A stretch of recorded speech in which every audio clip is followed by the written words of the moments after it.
Deus, quando ele tem um propósito, Sim. certo, na vida de uma pessoa, ele vai gerar situações, entende? Ele vai gerar situações para que a gente saia daquela zona de conforto, para que a gente saia do comodismo. E basicamente o que aconteceu comigo foi isso. Deus, ele gerou situações. Eu não culpo ninguém, nada e nem ninguém, entende? Porque eu entendo que quando há um propósito de Deus, esse propósito e esse objetivo, ele vai se concretizar de uma forma ou de outra, entende? Então, assim, talvez se Deus não tivesse colocado no meu coração uma determinada insatisfação, hoje eu não estaria vivendo o que eu estou vivendo hoje.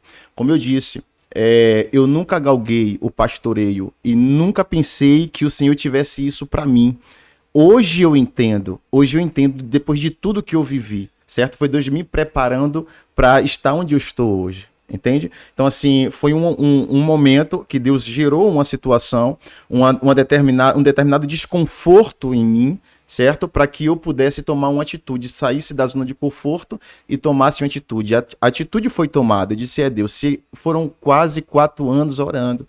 Então, imagine, né? Quase 4 anos orando. E eu sempre mantendo a minha postura, porque eu não poderia de maneira nenhuma incentivar ninguém. Sim. Não poderia e nem posso incentivar ninguém, entende? Porque o que Deus tem para minha vida é para minha vida. O que Deus tem para mim é para mim, certo? Deus, ele vai trabalhar da maneira dele na minha vida. O que Deus tem para sua vida, ele vai formar outros meios para que você alcance, certo? Mas para mim ele fez desta maneira, certo? Sim. E então eu comecei a entender ao longo dos dias, do tempo, o porquê que Deus gerou essa insatisfação. Eu digo a vocês, eu amo a todos, eu não procuro culpados, entende? Eu prefiro focar no que Deus tem, no que Deus estabeleceu. Então houve uma insatisfação de fato, o que fez eu gritar, sabe? Dizer, Deus, por que eu estou passando por isso? Por que isso está acontecendo? Eu não consigo entender, entende? Então eu tomei uma atitude, né? E eu entendo que foi Deus me soprando para viver isso. Tanto que quando eu cheguei no ministério que estou hoje, né, o meu pastor presidente, ele disse, olha, eu já estava esperando por você, porque eu tenho clamado muito a Deus para que Deus levante pessoas para me ajudar.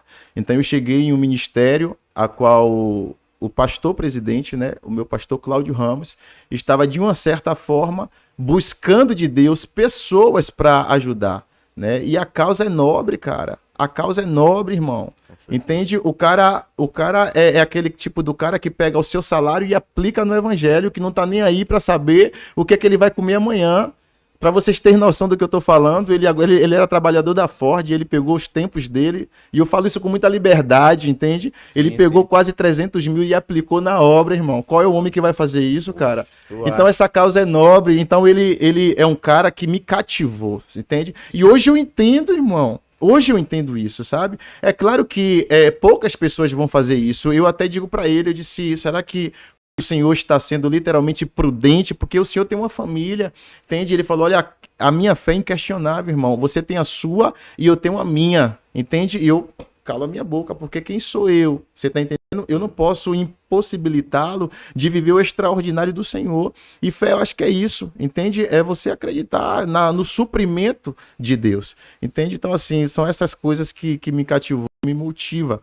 Então, quando hoje eu lembro do que eu passei, sabe, eu falo ministerialmente falando das insatisfações, daquilo porque as pessoas olham e dizem, mas poxa, não poderia aguardar um pouco mais, mas foram quase 4 anos aguardando, porém eu nunca expressei isso para ninguém, sabe, porque eu tive uma boa influência, porque eu sempre fui um homem dado, cara, entende? Eu trabalho à noite na Bridgestone, chego de manhã e dou conta do ministério, entende? Dou conta do ministério. E as pessoas ficam falando, pastor, você tem que dormir, mas eu não consigo dormir. Eu tenho que me converter nesse sentido. Eu tenho que me converter, certo? Mas eu não consigo dormir se eu sei que você está precisando da minha ajuda, cara. Então eu preciso te atender primeiro para depois eu dormir tranquilo, entende? Então, assim, eu sou esse tipo de cara. Quantas ovelhas ligam para mim, pastor, mas você não pode fazer isso. Eu poderia ter enviado outra pessoa. Eu sei que eu poderia ter enviado, mas na hora o desejo e a vontade de ajudar é maior do que eu.